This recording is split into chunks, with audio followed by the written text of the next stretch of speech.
Alfeo Zanette, che è storico e scrittore, mentre il nostro socio Lorenzo Cadellu, colonnello dell'esercito, storico militare e socio del circolo, appunto, e niente, intanto ci presenti il primo volume e poi ci presenterà gli altri, forse faremo il 2 e il 3 assieme magari. Beh, il secondo esce adesso a gennaio, sì. Il secondo volume. Sì. Il terzo lo sto concludendo. Va bene. Il mio compito è quello di introdurre la presentazione del libro. Io ho tarato la presentazione su un pubblico medio. Sicuramente molte cose, probabilmente voi che siete anche esperti di storia, le conoscete.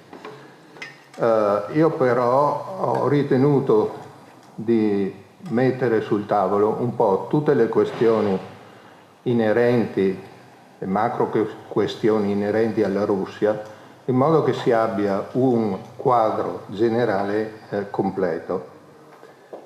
Vi dico alcune cose sul mio impegno di studio della campagna di Russia. Circa 8 anni fa è morta una mia zia, era l'ultima di una famiglia in cui c'era un figlio, solo figlio maschio, che poi è scomparso in Russia. Questa mia zia aveva conservato 60 lettere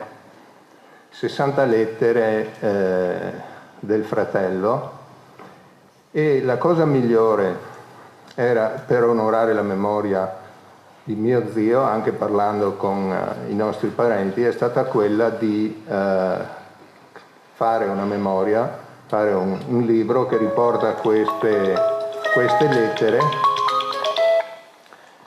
e poi anche la storia della sua divisione, che era la divisione Vicenza. Da allora è iniziato un processo, mi interessava approfondire la storia della campagna di Russia, un processo che mi ha portato a stabilire dei contatti con ricercatori e studiosi praticamente in tutto il paese, ma non solo, da cui ho acquisito documentazione, ho acquisito documenti anche originali. Nello studio della Russia io mi sono dato una regola: cercare di attenermi ai fatti, perché sulla storia di Russia circolano tante mistificazioni, tanti studi che però non sono tarati sulla verità storica, ma riportano spesso delle posizioni politiche, e quindi ho cercato e cerco tuttora di escludere dalla documentazione, dalla memorialistica, quei libri o quelle memorie che poi non sono aderenti alla realtà. Io ho articolato questa introduzione in 4 punti, non c'è molto tempo, probabilmente mi fermerò ai primi 2. Il primo è di inquadramento generale, il secondo riguarda il calcolo dei morti che ci sono stati in Russia, il terzo riguarda i campi di prigionia, perché la gran parte dei morti in Russia sono morti nei campi di prigionia, nelle marce del Davai e nel trasferimento sui treni, più che in combattimento. E poi, se mi resta il tempo, vorrei anche sfatare alcuni falsi miti che ci sono sulla guerra di Russia. Nel mio lavoro, di ricerca, ho potuto acquisire tutti i dati censiti da Onur Caduti.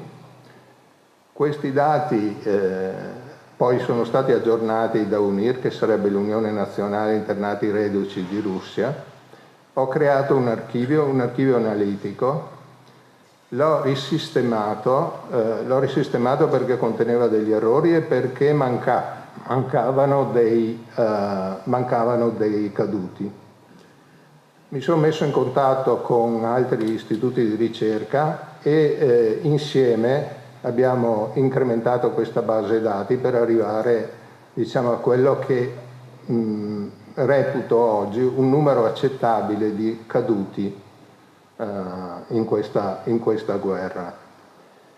Nell'ambito di questa raccolta di informazioni, un mio amico mi ha inviato dalla Russia 2 elenchi di prigionieri in 2 campi di concentramento, e in questi campi di concentramento io ho individuato dei caduti che qui in Italia, nell'archivio di onor caduti, erano considerati dispersi. Ho inviato una mail ai comuni in cui sono nati questi e mi hanno risposto in diversi. Uno di questi è il sindaco di Palazzago, un comune della provincia di Bergamo, il quale mi dice: ma lei è sicuro che di questo mio concittadino morto in Russia? Io temeva che facessi millantato credito.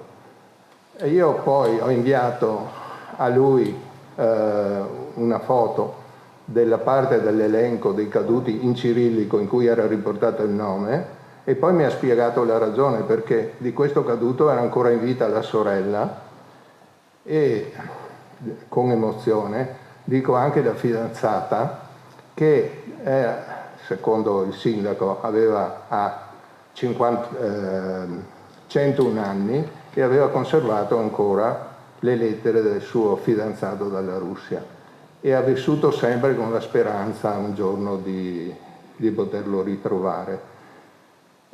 Quando mi ha telefonato questo sindaco, allora in quel momento mi sono sentito proprio gratificato, ho capito di aver fatto anche la cosa giusta.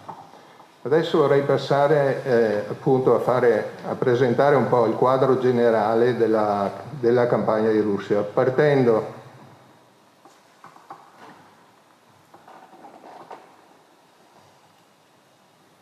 scusate, non so come procedere. Forse puoi scendere con la freccia? Ok, allora brevemente la situazione geopolitica alla vigilia dell'invasione della Russia. In questa cartina dell'Europa si vede molto, molto chiaramente come praticamente ci siano 3 territori. C'è l'Europa continentale, salvo la Spagna, la Svizzera e il Portogallo, che era sotto il dominio diretto o indiretto della Germania, con paesi ovviamente satelliti o alleati come l'Italia, la Romania, eccetera. L'unico paese che era rimasto in guerra con la Germania era l'Inghilterra. La Russia era in quel momento ancora neutra. Dal punto di vista storico ricorderete, famoso perché di questo se ne è parlato molto, patto Molotov-Ribbentrop, in cui l'Unione Sovietica e la Germania avevano firmato un patto di non belligeranza 2 giorni prima, tra l'altro, dell'invasione della Polonia e dell'inizio della Seconda Guerra Mondiale.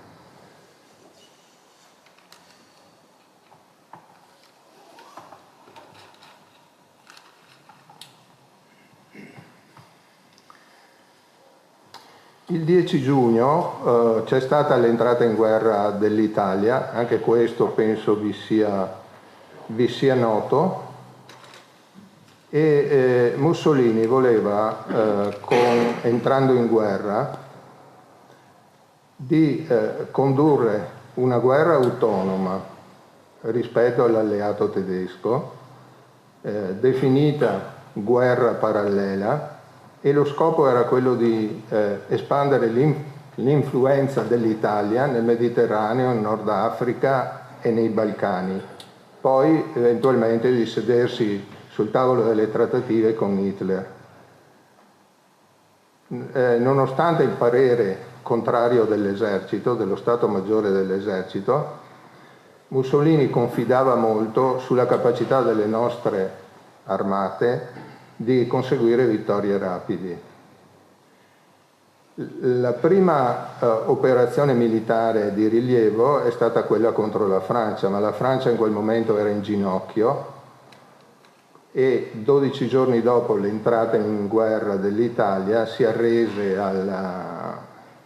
all'esercito tedesco e il nostro intervento si concluse di conseguenza.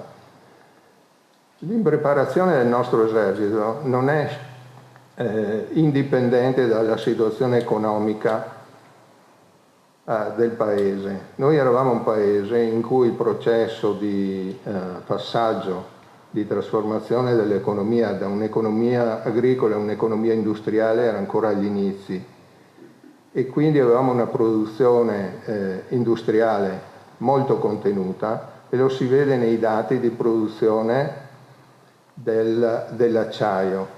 Noi producevamo, mi pare, 2,3 milioni di tonnellate di acciaio l'anno, la Germania ne produceva 23, quindi 10 volte tanto. Un anno dopo, e arriviamo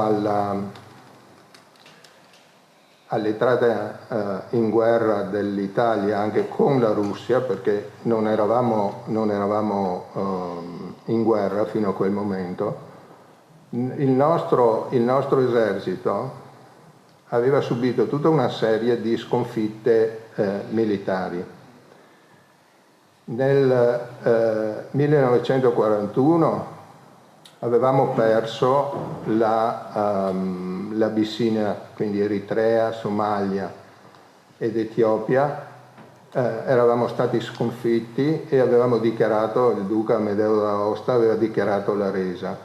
Quindi il sogno dell'impero di Mussolini, che era stato tanto celebrato 5 anni prima, si è concluso nel 1941. Poi in Libia, dopo una nostra avanzata, avevamo perso la Cirenaica, quindi avevamo perso perfino Tobruk.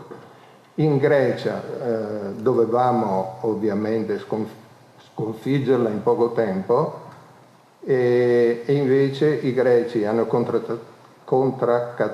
contrattaccato e ci hanno costretti non solo sulla difensiva ma a perdere anche dei territori che avevamo conquistato, territori dell'Albania.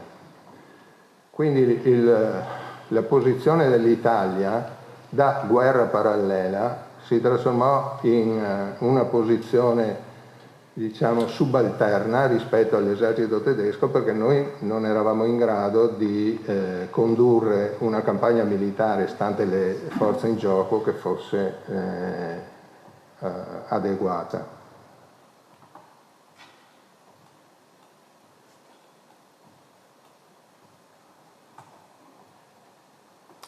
L'operazione Barbarossa ebbe inizio il 22 giugno 1941, i tedeschi sono avanzati subito e rapidamente sul territorio russo. I russi erano impreparati perché 2, 3, 4, 5 anni prima c'erano state le purghe staliniane e lo Stato Maggiore dell'esercito russo era stato decimato, per cui in quel momento i russi non potevano opporre una grande resistenza, tuttavia anche loro avevano schierato milioni di combattenti e non fu facile ovviamente per i tedeschi avanzare sul territorio fino agli obiettivi che avevano, cioè in 6-8 settimane di arrivare a Mosca e di sconfiggere l'esercito russo. L'attacco tedesco, ma lo dirà forse meglio il colonnello Cadeddu, è stato condotto su 3 direttrici: a nord verso Leningrado, al centro verso Mosca e a sud verso il Caucaso.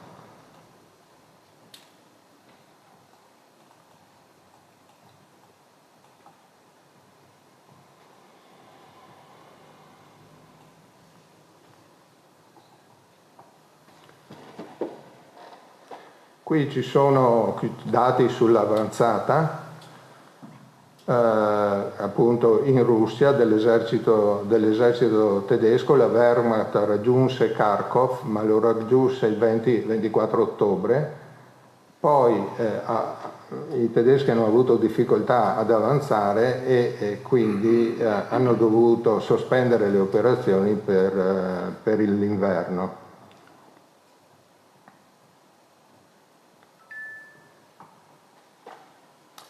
Allora, la decisione di partecipare all'operazione Barbarossa è ascrivibile esclusivamente al Duce, contro il parere contrario di Hitler.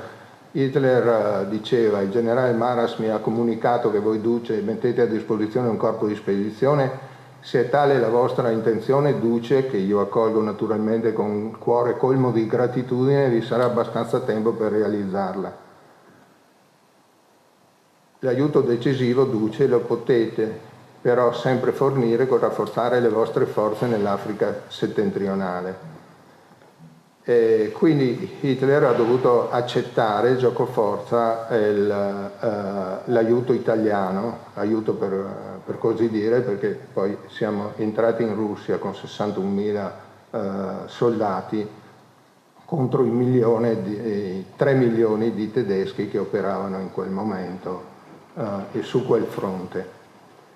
Cosa voleva ottenere Mussolini? Anzitutto di preservare il suo ruolo di principale alleato del Führer, perché sul fronte russo erano impegnate anche altre armate, la rumena, l'ungherese, la finlandese, e quindi non voleva essere da meno e voleva ovviamente partecipare al bottino della vittoria. Poi Mussolini pensava che i tedeschi avrebbero attaccato dal Caucaso anche l'Oriente, quindi l'Egitto, e quindi gli inglesi sarebbero stati poi chiusi in una tenaglia e in Libia le armate italiane avrebbero potuto avanzare. E poi mirava Mussolini anche a entrare in possesso di ricchi giacimenti petroliferi medio orientali e delle risorse agricole. Beh, la partecipazione dell'Italia organizzò un corpo di spedizione, il XIR. Il 20 luglio partì la prima tradotta. Il contingente era composto da 3 divisioni più un raggruppamento di camicie nere, poi c'era il supporto della Regia Aeronautica e della Marina, 62.000 soldati, disponeva di 220 cannoni, 92 pezzi anticarro, 4 squadroni di carri armati da 3,2 tonnellate, cioè praticamente nulla rispetto all'armamento che era stato schierato, che era stato utilizzato dagli altri eserciti. L'operazione Barbarossa, come l'avevano concepita i russi, era un'operazione una guerra di annientamento. Loro volevano in sostanza aggredire la Russia per intanto creare un territorio dove potessero i tedeschi espandersi, cioè seguiva la strategia dello spazio vitale, che è stata quella strategia alla base di tutta la battaglia e tutta la guerra dei tedeschi verso l'Oriente. I russi erano una popolazione subumana, era da sterminare, il bolscevismo un male da estirpare dalla faccia della terra, e gli ebrei erano da eliminare o sul posto oppure da trasferire nei campi di prigionia, dove poi sarebbero stati uccisi. Soluzione finale, quello che è passato per il nome, con il nome di soluzione finale. Bisogna dire che la propaganda dei tedeschi per questa guerra ebbe molta efficacia sugli stessi soldati, che ovviamente, seguendo quelle che erano le direttive dei loro comandanti, si sono comportati non sicuramente in maniera come dire, umana nei confronti, diciamo, delle popolazioni cui andavano incontro. Con i militari era anche comprensibile che in certi frangenti, quando c'erano gli scontri,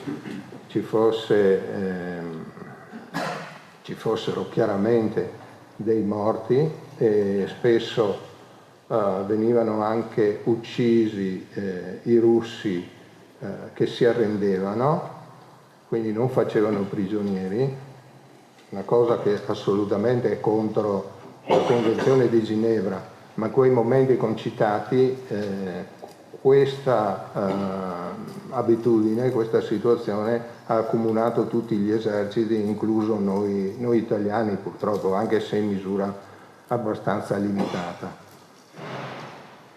Qual è stato il risultato di questa politica di annientamento? A Babi Yar, per esempio, sono stati massacrati in 2 giorni 33.771 ebrei, li hanno contati. Poi Odessa ne eliminarono 70-80.000, in altri posti 11.000, bambini e anziani. E c'è stato proprio un susseguirsi continuo di stragi che ovviamente non fece altro che acuire l'odio dei russi verso i nemici, e noi non in maniera particolare. C'è stata la propaganda in Italia, la propaganda verteva su 3 elementi: l'elemento ideologico, il bolscevismo, quello che vi dicevo prima a proposito della Germania, che veniva considerato un regime che impoveriva il popolo, quindi contrario alla proprietà privata, religioso, e la leva religiosa ha avuto un effetto molto rilevante, perché per esempio si sono rivelati tanti cappellani militari che non si erano mai visti prima, proprio perché credevano nella missione di eliminare, diciamo, l'ateismo, credevano in una vera e propria crociata contro l'anticristo. E quindi si arruolarono in parecchi, e poi furono anche attivi nella prigionia. E poi il terzo elemento è l'elemento razziale, che forse ci caratterizza meno dei tedeschi, però anche tra di noi, e soprattutto in certi reparti, l'odio razziale era abbastanza diffuso. In generale però questa propaganda non attecchì sui nostri soldati, anche perché molti di questi, per esempio i soldati della divisione Giulia, erano tornati dal fronte greco-albanese, e sul fronte greco-albanese evidentemente hanno avuto modo di capire cos'era la guerra, tra sofferenze, morti e privazioni, e quindi il loro desiderio era quello che la guerra finisse. Io adesso vi mostro il bilancio dei caduti nella guerra di Russia. Questo è un dato che abbiamo prodotto, diciamo, un gruppo di noi, perché su questi dati circolano sui morti in Russia, circolano tante cifre. E per uno che legge un libro si trova di fronte a un numero, ma non sa se quel numero è stato costruito con rigore, con criterio rigoroso, oppure sia stato posto lì perché magari acquisito da un'altra fonte, però senza verificare come è stato costruito.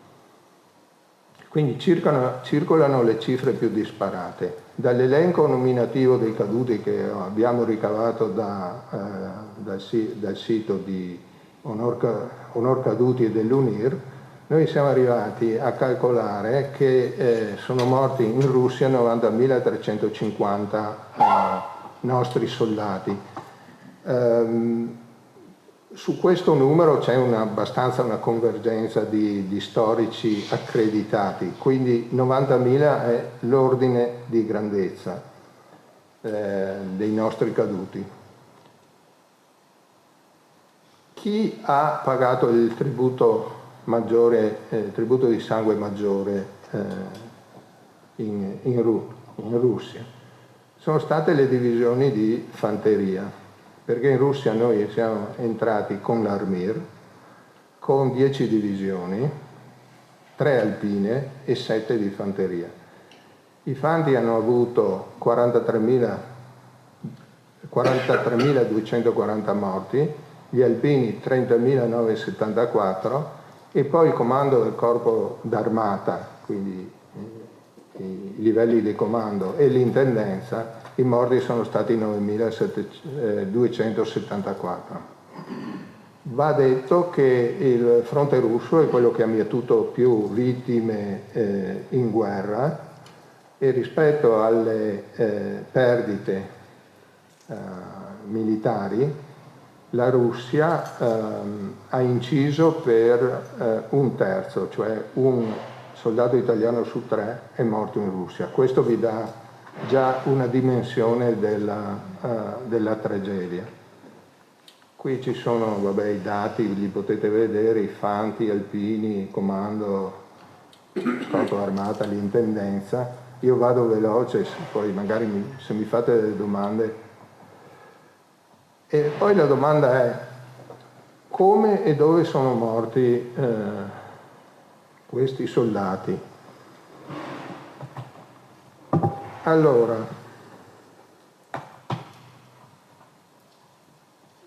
i morti in combattimento, secondo le valutazioni che abbiamo potuto fare, sono 32.000. Sono i morti negli scontri a fuoco, nelle battaglie, sono i morti per assideramento durante la ritirata. Poi 68.000 soldati italiani furono fatti prigionieri. Di questi 68.000, 10.000 tornarono in Italia. Quindi di quei 68.000, 58.000 morirono. Nei campi di concentramento russi morirono circa 39.000 soldati italiani. Quindi vuol dire che nelle marce del Davai sono morti 19.000 soldati italiani, marce del Davai e trasferimenti in treni. Trasferimento nei treni ha avuto molto più morti delle marce del Davai. Ecco, questo per darvi un quadro generale. Poi io credo di aver quasi esaurito il tempo. Volevo parlarvi della prigionia e dei miti, falsi miti, però non c'è tempo, mi fermo qui e ovviamente passo la parola al colonnello Cadeddu.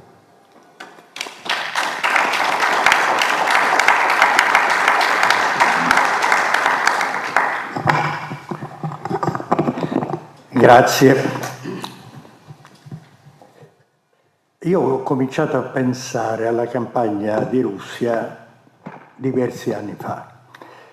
Diversi anni fa per 3 motivi particolari che mi riguardano, 2 mi riguardano personalmente, un terzo è di carattere generale, ma ci sarebbe anche una quarta motivazione che mi è spuntata improvviso e imprevista poco più di 2 anni fa e che però mi permetterò di dire solo alla fine della mia relazione.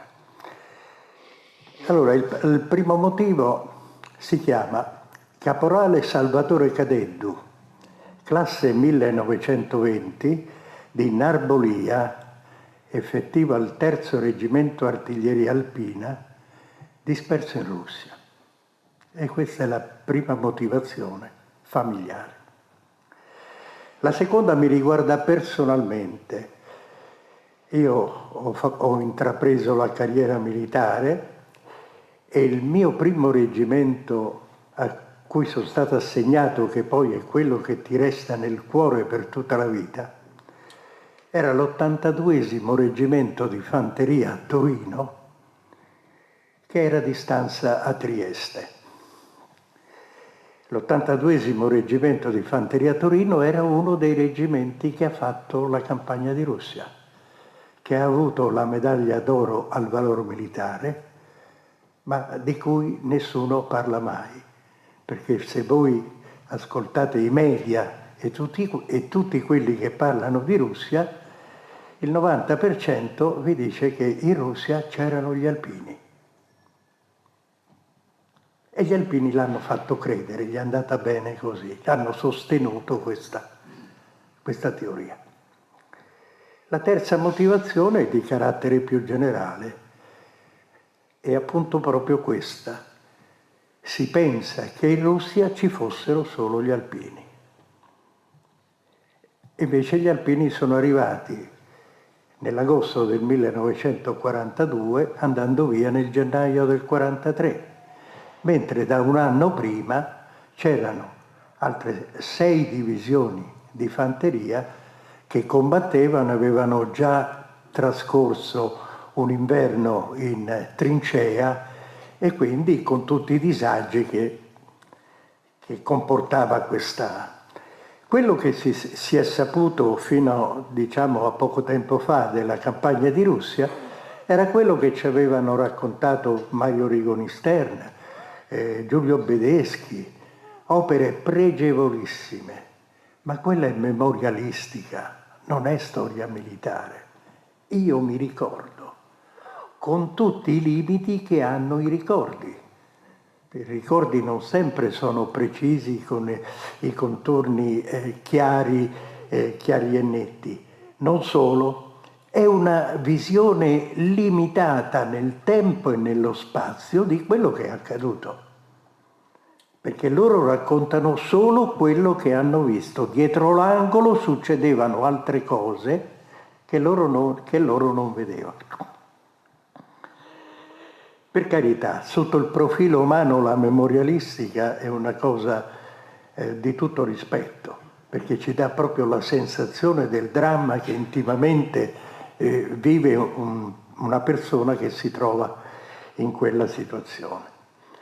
Quindi queste 3 motivazioni messe insieme mi avevano spinto a iniziare a studiare un attimo il problema della campagna di Russia.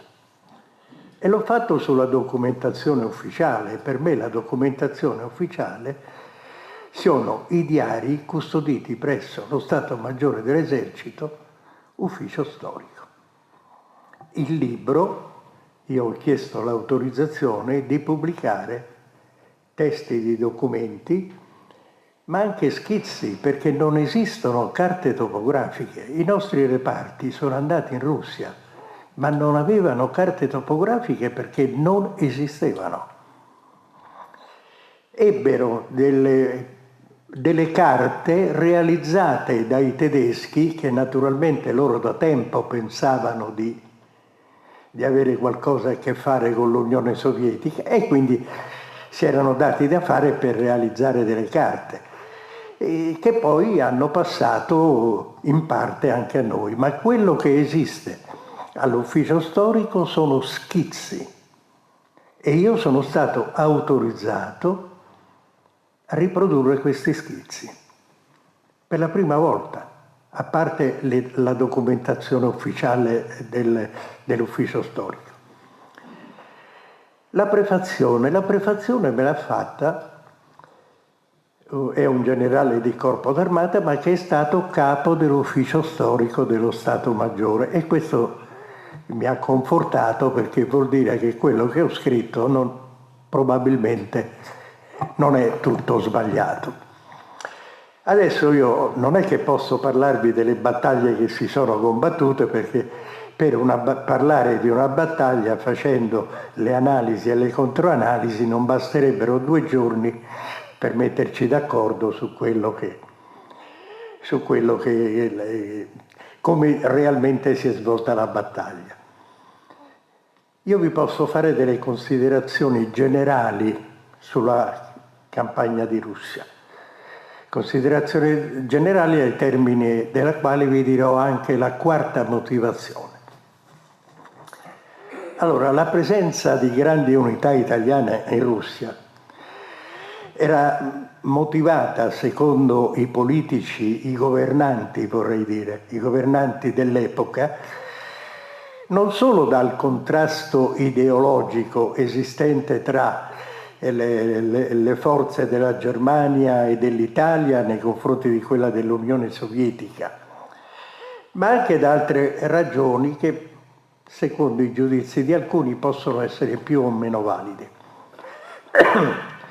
Si riteneva infatti che la tradizionale spinta russa verso gli stretti che pongono il Mar Nero in comunicazione col Mediterraneo assumesse una grande importanza per l'Italia, che era chiusa in questo Mar Mediterraneo, dove gli unici 2 sbocchi, il canale di Suez e lo stretto di Gibilterra, erano controllati dai britannici, nostri nemici, e col quale eravamo in guerra da un anno, dal 1940. Inoltre l'interesse della Russia di allora, ma anche, se vogliamo, anche la Russia contemporanea nostra, dei giorni nostri, è verso la regione balcanica.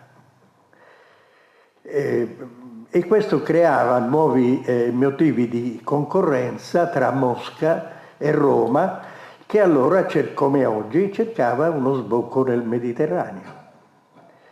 La Russia ha sempre cercato questa soluzione e la Serbia in questo momento gli è di un'utilità che non dobbiamo sottovalutare. Per di più, l'interesse dell'Italia di quel tempo per le questioni balcaniche risultava cresciuto dopo che il Regno d'Italia si era unito al Regno di Albania e quindi l'Italia con questa unione aveva fatto propri i problemi dell'Albania, che non era ben visto dagli stati confinanti. In più, un altro motivo, è stato accennato prima, l'approvvigionamento petrolifero dell'Italia, soprattutto durante la guerra che isolava da tutte le altre fonti, perché non dimentichiamo che c'erano le sanzioni in quel periodo, quel po' che arrivava ci arrivava tramite la Germania, ci arrivava. E quindi noi dipendevamo dai pozzi petroliferi della Romania, e quindi la pressione dell'Unione Sovietica nei confronti della Romania per noi era un danno. In più, l'andamento della guerra nel Mediterraneo e soprattutto sul fronte africano aveva determinato, perché le cose non andavano bene, aveva determinato l'intervento di forze tedesche, l'Africa Corps, che combattevano a fianco dell'Italia e che era considerato molto importante questo loro concorso nei nostri confronti. Quindi era ipotizzabile da Mussolini che, accettando la previsione germanica di una rapida e vittoriosa conclusione della guerra nel territorio russo, venisse favorevolmente considerata la possibilità di far concorrere forze italiane ad un successo così grande. E il 2 giugno 1942 al generale Messe, che era giunta appositamente a Roma lasciando il XIR che si trovava in territorio di operazioni, tornò in Italia per cercare di convincerlo a non mandare ulteriori truppe perché quelle che già c'erano erano in enormi difficoltà. Cosa gli rispose Mussolini? Leggo testualmente: caro Messe, al tavolo della pace peseranno assai più i 200.000 uomini dell'armata che non i 60.000 del XIR. Perché inizialmente noi siamo andati in Russia con un corpo d'armata su tre divisioni, per complessivi 62.000 uomini. Adesso si sapeva che il piano strategico tedesco era configurato come una manovra a tenaglia, in cui un ramo della tenaglia era quello che camminava lungo la costa del Nord Africa, Tripolitania, Cirenaica, Egitto, e puntava ai pozzi petroliferi del Medio Oriente. L'altro braccio della tenaglia era quello della Germania, che dal Mar Baltico fino al Mar Nero puntava sempre ai pozzi petroliferi del Medio Oriente. Lì si sarebbe dovuta chiudere la tenaglia e gli italiani, i tedeschi, i rumeni, gli ungheresi, quelli che avevano fatto la guerra, sarebbero stati padroni dei pozzi petroliferi. Questo era il piano strategico tedesco. E quindi a Roma si riteneva opportuno che in una operazione così grande gli italiani dovessero essere presenti, perché altrimenti non si sarebbero seduti al tavolo della pace. Adesso torniamo al 1941, il 2 giugno, siamo al 2 giugno, quindi diciamo 20 giorni prima che la Germania attaccasse la Russia. Il 2 giugno Mussolini e Hitler si erano incontrati al Brennero. Non c'era stata una parola sulla Russia. In Italia il nostro Stato Maggiore seppe che i tedeschi avevano in animo di dichiarare guerra alla Russia solo perché la notizia gli arrivò dall'addetto militare italiano a Berlino, il generale Marras, e dall'addetto militare italiano in Romania. Altrimenti non se ne sapeva nulla. Mussolini, più che rabbuiarsi un po' perché Hitler gli aveva tenuto segreta questa aspirazione, invece la vide come una possibilità, era contento di poter offrire l'aiuto italiano ai tedeschi, che lo rifiutarono inizialmente. Alla fine accettarono questo corpo d'armata italiano per non sentire più Mussolini che insisteva sul fatto di mandare queste truppe. La scusa che trovò Mussolini per entrare in guerra con la Russia non convinse neanche il genero di Mussolini stesso, perché se noi andiamo a leggere cosa scrive Galeazzo Ciano nel suo diario, scrive: spero solo una cosa, che in questa guerra d'Oriente i tedeschi perdano molte penne. È una falsità il parlare di lotta antibolscevica. Hitler sa che il bolscevismo non esiste più da un pezzo. Nessun codice tutela la proprietà privata come il codice civile russo. Dica piuttosto che vuole abbattere una potenza continentale che ha carri da 52 tonnellate e che si preparava a saldargli il conto. Questo è scritto da Galeazzo Ciano. Il 22 giugno del 1941, quando la Germania attacca l'Unione Sovietica, l'Italia era già in guerra da oltre un anno in Libia, e questo nonostante il grave stato di impreparazione militare dell'esercito. Nel 1939, quando fu sottoscritta l'alleanza tra Germania e governo italiano, Mussolini stesso si era raccomandato con Hitler che non dichiarasse guerre perlomeno per 3 anni, perché lui pensava in 3 anni di riuscire a ripianare tutti i debiti che avevamo, perché stavamo pagando ancora i debiti delle guerre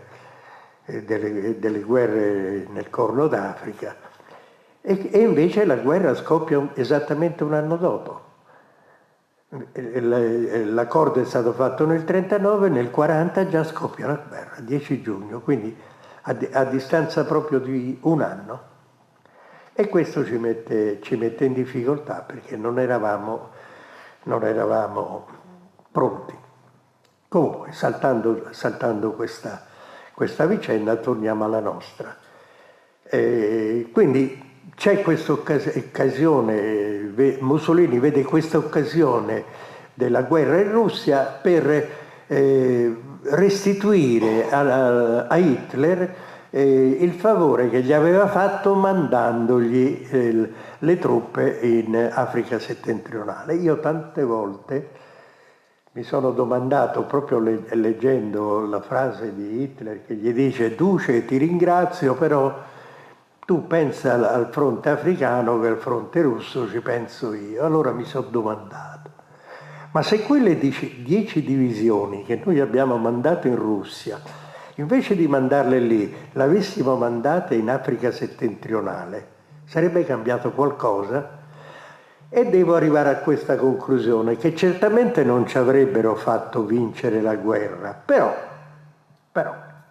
probabilmente la fine della campagna a El Alamein sarebbe andata forse diversamente, e forse complessivamente avremmo avuto comunque un numero inferiore di morti, e questa era già una cosa. Allora, Roma rappresentò quanto fosse alto lo spirito combattivo delle forze armate tedesche ammassate alla frontiera orientale, e quali erano stati indicati gli obiettivi principali di questa guerra: Leningrado, Mosca e Odessa. Tornando a Berlino, il nostro addetto militare riferì che il generale Jodl, che era il comandante delle truppe tedesche, che era stato messo al corrente delle intenzioni di Mussolini, aveva osservato che il corpo d'armata che l'Italia era intenzionata a mandare in Russia poteva essere invece inserito utilmente tra l'armata rumena e le forze ungheresi. In realtà non era un'idea di Jodl, era più un'idea nostra. Noi non volevamo stare a contatto delle truppe tedesche per non sfigurare. Noi volevamo dimostrare di essere, sì, truppe di secondo piano, diciamo, ma comunque superiori a tutte le truppe di secondo piano. Primus inter pares, se possiamo dirla in qualche modo. Allora, in questo quadro, quello che fa più, la cui assenza si fa notare di più, è l'assenza dello Stato Maggiore a tutti i livelli, dalla difesa a quelli delle altre forze armate. Nessuno che abbia avuto il coraggio di dire al capo del governo che non eravamo all'altezza di entrare in combattimento. Allora il comandante supremo era il generale Cavallero, quello a cui si attribuisce la famosa battaglia di Vittorio Veneto, che diceva che l'aveva progettata lui. Non solo, Cavallero fece di peggio. Cavallero assicurò Mussolini sul buon andamento della preparazione del corpo di spedizione. Andava tutto bene. E che secondo l'orientamento che aveva dato il capo del governo doveva inquadrare una divisione motorizzata, una divisione corazzata e una divisione celere. La divisione corazzata non era disponibile perché le uniche due che avevamo, Ariete e Centauro, erano in fase di ricostituzione perché avevano subito forti perdite in Africa settentrionale. E allora sostituiamo la divisione corazzata con un'altra divisione di fanteria e si cominciano anche a fare i nomi. I due sono i nomi delle due divisioni che poi andranno a finire in Russia, la Torino e la Pasubio. E poi dice andrà una divisione celere. Allora, mentre la Pasubio e la Torino sono due divisioni che avevano gli organici predefiniti, si sapeva come erano composte. Nella nomenclatura, nell'ordinamento dell'epoca, alla voce divisione celere non c'era un organico ben definito. L'organico era rapportato all'azione militare che quella grande unità avrebbe dovuto compiere. Quindi se lo sforzo fosse stato maggiore avrebbe avuto più truppe, se era minore ne avrebbe avuto di meno. Quindi era calibrata sul compito che gli doveva essere assegnato. Alla guida di questo corpo d'armata viene designato il generale Zingales.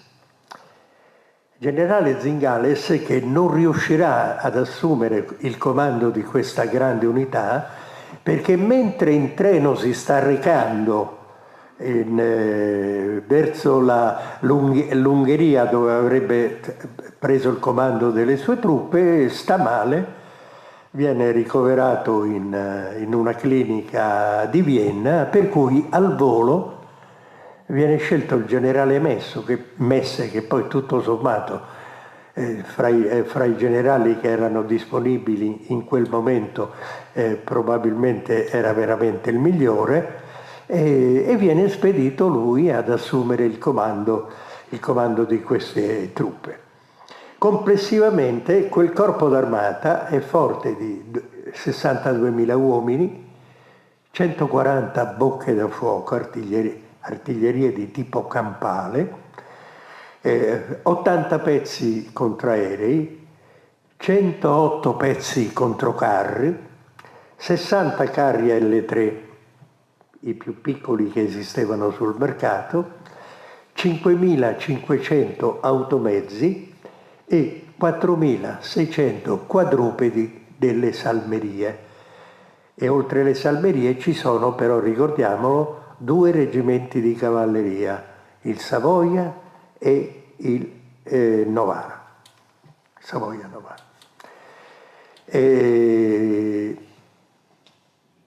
Nel momento in cui il generale Messe riesce ad assumere il comando di questo corpo d'armata che assumerà la denominazione di XIR, Corpo di Spedizione Italiano in Russia, era stato posto alle dipendenze dirette della 11ª Armata Germanica, che era una delle armate meridionali, e viene inserita proprio dove non avrebbero mai voluto essere inseriti le truppe italiane, cioè tra la 17ª Armata Germanica e la quarta armata rumena. Avremmo fatto bella figura rispetto ai rumeni, ma certamente avremmo sfigurato rispetto ai tedeschi. Risfigurato non perché i nostri combattenti fossero peggiori dei tedeschi, intendiamoci, è che non avevano l'armamento idoneo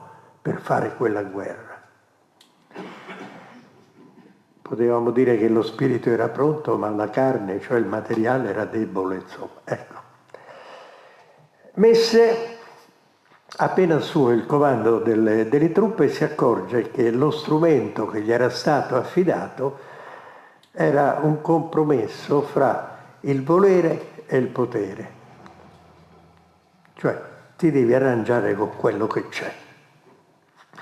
Il trasferimento per ferrovia dell'intero corpo d'armata sino alla zona di scarico durò 27 giorni e terminò il 5 di agosto. E il movimento proseguì poi su automezzi, per scaglioni, sino alla zona di radunata che era in Romania e che distava soltanto 280 chilometri dalla stazione di scarico. Il 14 luglio, un giorno prima che Messe partisse per sostituire il generale Zingales, Mussolini manifestò al generale Cavallero l'intenzione di inviare un ulteriore corpo d'armata, anzi altri 2 corpi d'armata, e anche questa volta senza che il capo di Stato Maggiore generale facesse la pur minima obiezione. L'orientamento del Duce, quindi, con il tacito assenso del Comando Supremo, ci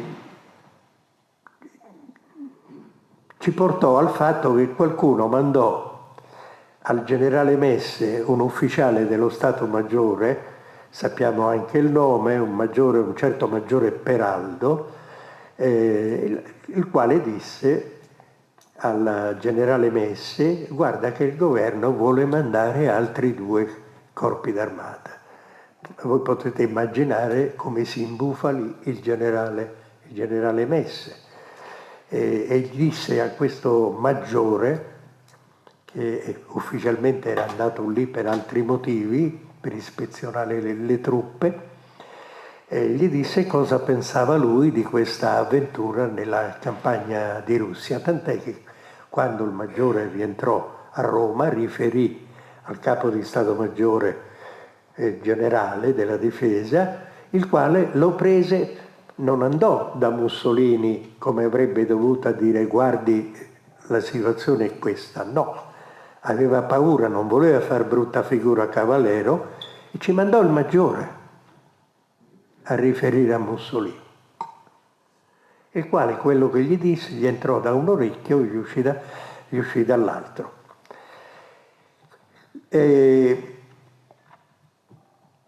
Infatti è scritto: al suo rientro a Roma il generale Cavallero accompagnò il maggiore Peraldo a Palazzo Venezia per riferire a Mussolini il parere contrario del generale Messe, che non è contato nulla. Veniamo alle operazioni delle XIR, anche se non ne posso parlare con molta profondità, ma chi è interessato lo può leggere sul Libero. Allo scoppio del conflitto lo schieramento delle forze germanico-ungheresi, rumene e italiane andava dal Mar di Barents a nord per giungere a sud fino al Mar Nero. Nelle operazioni di primo tempo di questo schieramento vi erano 3 obiettivi. Leningrado, per impedire alla flotta russa del Baltico di utilizzare la base di Kronstadt, e per impedire alle forze russe di aggirare lo schieramento tedesco che puntava verso Mosca. Immaginate questo grande settore suddiviso in 3 blocchi.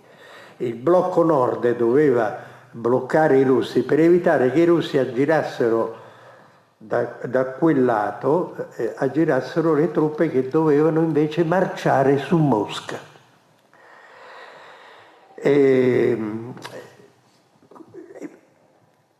L'avanzata da Mosca sarebbe partita da Smolensk. Altro obiettivo era Kiev, che avrebbe consentito il controllo del ricchissimo territorio ucraino, le famose terre rare che se le stanno contendendo anche adesso fra Putin e Trump. L'iniziale pianificazione tedesca si basava sul presupposto che l'esercito russo avrebbe accettato di battersi a ovest del fiume Dnieper per difendere gli importanti centri industriali della Russia occidentale e che comunque la campagna sarebbe terminata in 8-10 settimane. E questo limite temporale aveva posto come obiettivo la linea Leningrado-Smolensk-Kiev. Al gruppo Esercito Nord, che era comandato dal maresciallo von Lieb, con il concorso finlandese venne assegnato come obiettivo Leningrado. Al gruppo d'esercito del centro, maresciallo von Buch, quello di Smolensk. Al gruppo d'esercito sud, maresciallo von Rundstedt, con il concorso delle aliquote ungheresi e rumene, venne indicato come obiettivo il Dnieper, da Kiev a Dnipropetrovsk. Complessivamente si trattava di poco più di 3 milioni di combattenti ben armati, ben inquadrati, meglio guidati. Vi ho detto che il gruppo d'esercito sud era comandato da von Rundstedt. Ricordo, per chi non ha molta, che lui era il responsabile dell'assedio di Stalingrado.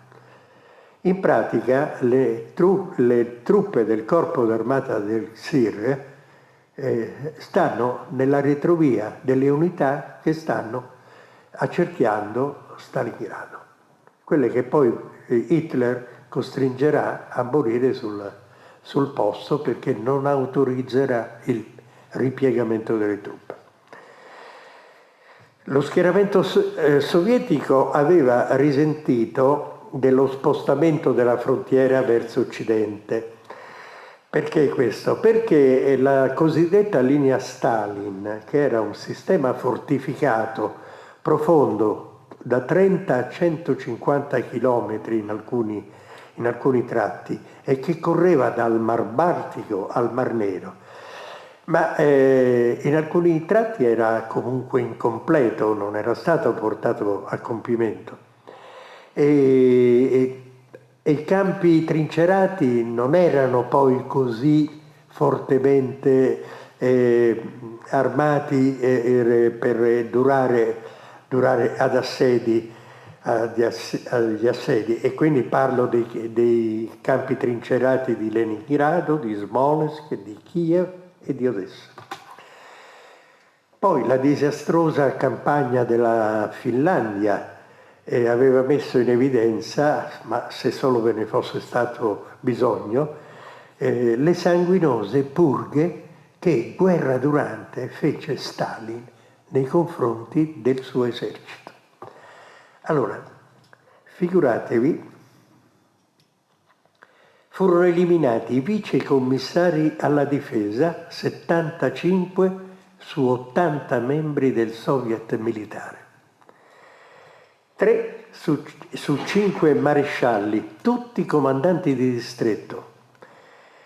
Quasi tutti i campi delle amministrazioni politiche dei distretti, 13 su 16 comandanti d'armata, 13 su 16.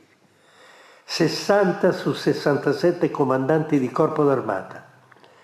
136 su 199 comandanti di divisione. 221 su 397 comandanti di brigata e 20-25 mila ufficiali dei gradi da colonnello a capitano. Questo guerra durante. Stalin si rese conto ben presto di cosa avesse provocato e per cercare di riparare a qualcosa, consentì al maresciallo Timocesco, commissario alla difesa nel maggio del 40, di ripristinare i gradi di generale e ammiraglio aboliti a seguito della rivoluzione, ma confermò la proscrizione del termine ufficiale che andava sostituito con il più generico comandante. Oggi, per me che sono un po' dentro, diciamo, anche da noi nel ramo militare, anche si è adottata la dicitura comandante rivolgendosi al superiore, oggi. E chiusa questa parentesi, torniamo un po' all'attacco tedesco. L'offensiva si manifestò con una violenza tremenda. I fronti nord-occidentale e occidentale furono sfondati in più punti, travolti nelle prime 48 ore dell'attacco, mentre la Luftwaffe distruggeva o comunque abbatteva qualcosa come 2500 velivoli. In questa situazione non deve meravigliare se le contromisure adottate dai comandanti di fronte furono poche, tardive e sbagliate. La battaglia di Minsk e Bialystok, 26 giugno-3 luglio, vide l'accerchiamento di 3 armate e 4 corpi corazzati sovietici, durante i quali vennero fatti prigionieri 100.000 uomini in un colpo, 100.000 uomini.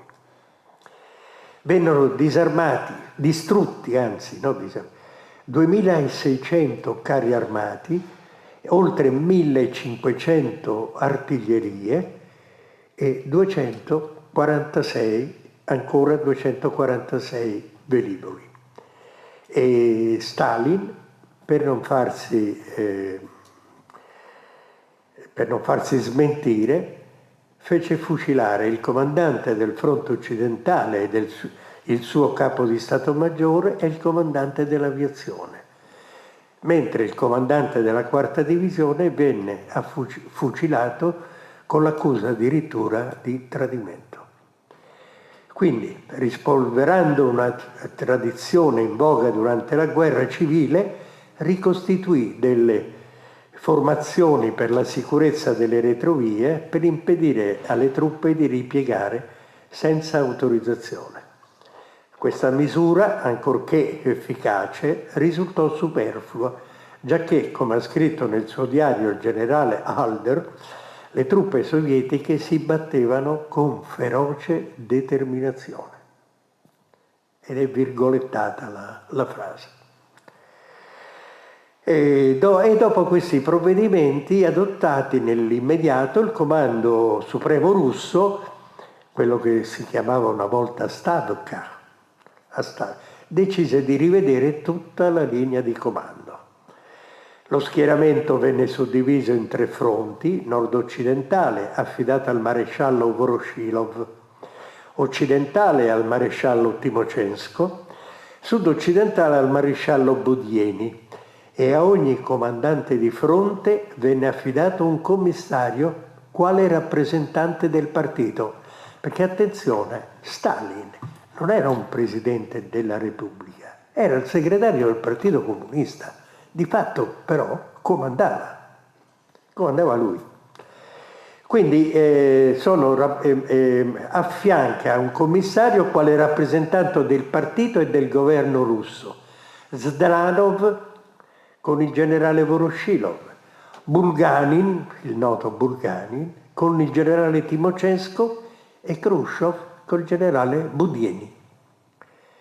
E mentre ancora è in corso l'afflusso delle unità del XIR, il generale Messe si reca al comando dell'11ª armata tedesca, da cui dipendeva, e gli manifesta un problema di principio, perché negli accordi con i tedeschi era previsto che il corpo d'armata italiano sarebbe dovuto essere impiegato nella sua totalità, e invece questo per la nostra dottrina. Per la dottrina tedesca, che forse è un pochino più, come dire, non bada molto alle formalità, ma guarda più, diciamo, non alla forma ma alla sostanza.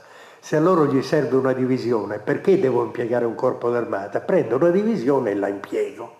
Questo era il concetto. Per noi non andava bene.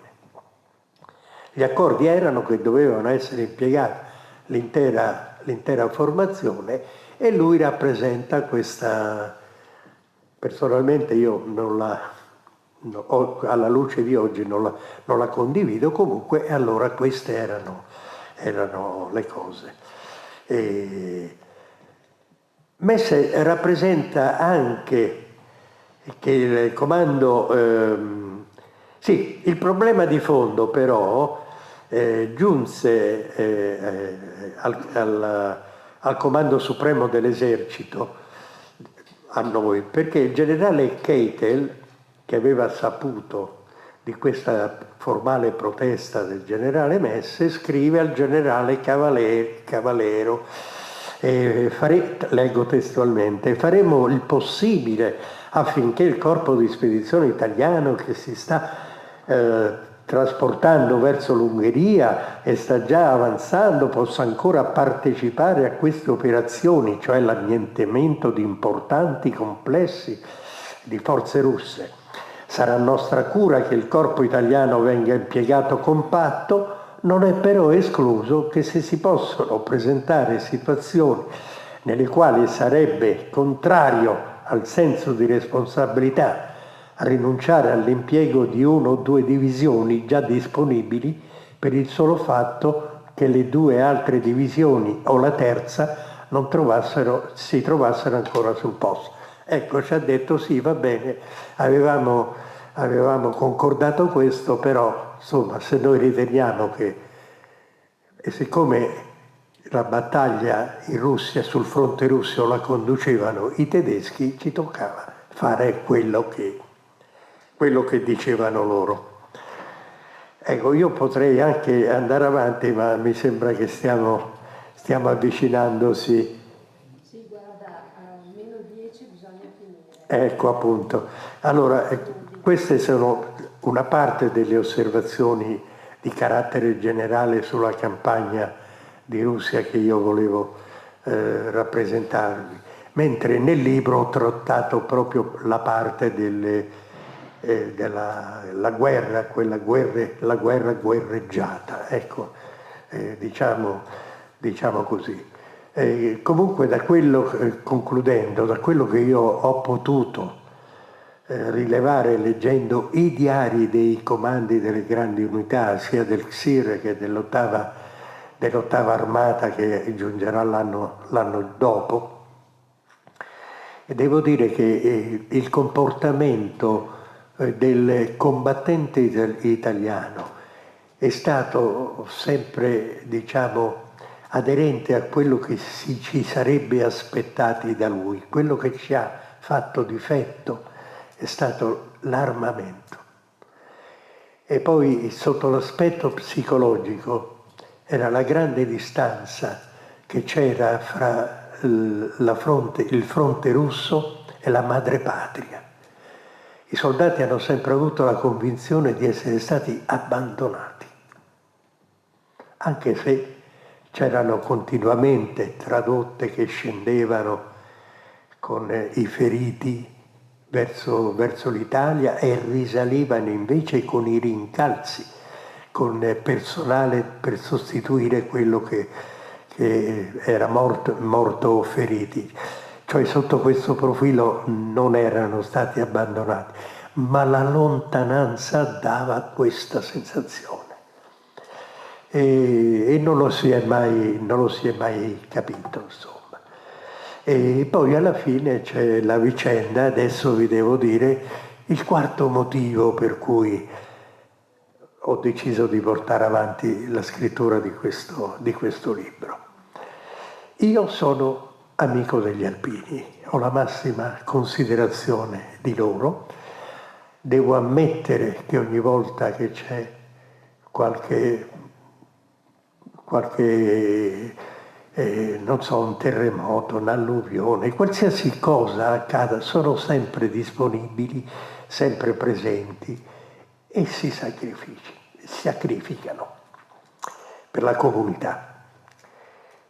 2 anni fa, il Parlamento ha varato una legge numero 44 del 2022 che istituisce la giornata del sacrificio alpino, che era nata proprio come riconoscimento per queste attività di protezione civile che gli alpini fanno a favore della comunità nazionale, ed è una cosa giustissima, la reputo giusto. Quello che non reputo giusto è stato averne fissato la data al 26 di gennaio, che coincide con la battaglia di Nikolajevka, che è la battaglia finale della campagna di Russia. Adesso a Nikolajevka non c'erano mica solo gli alpini, c'erano tutti, c'erano fanti, artiglieri, bersaglieri, cavalleggeri, personale dell'intendenza, quindi delle attività logistiche, c'erano tutti. Allora, dedicare quella giornata al solo sacrificio degli alpini, io mi metto nei panni di una mamma che ha avuto 2 figli in Russia e non sono state poche, uno alpino e uno non alpino. Cosa fa? Quel giorno piange l'alpino e non piange l'altro figlio. Sono morti tutti nella stessa maniera, nello stesso difficile ambiente operativo, sono morti tutti lontani da casa, sono morti tutti per mano dello stesso nemico. Come puoi non ricordarli tutti e ricordarne solo una parte? E questa è stata la 4ª motivazione che mi ha...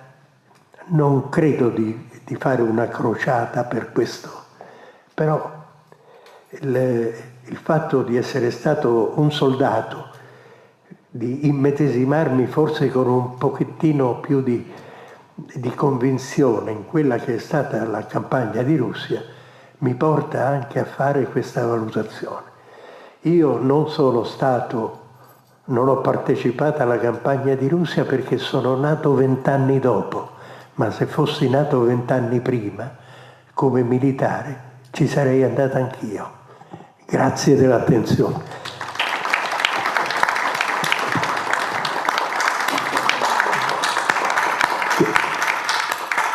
Chiedo scusa, diversamente da quello che si usa quando si presenta un libro, io non ho libri. Ieri sera sono andato a fare questa stessa conferenza agli Alpini di Conegliano.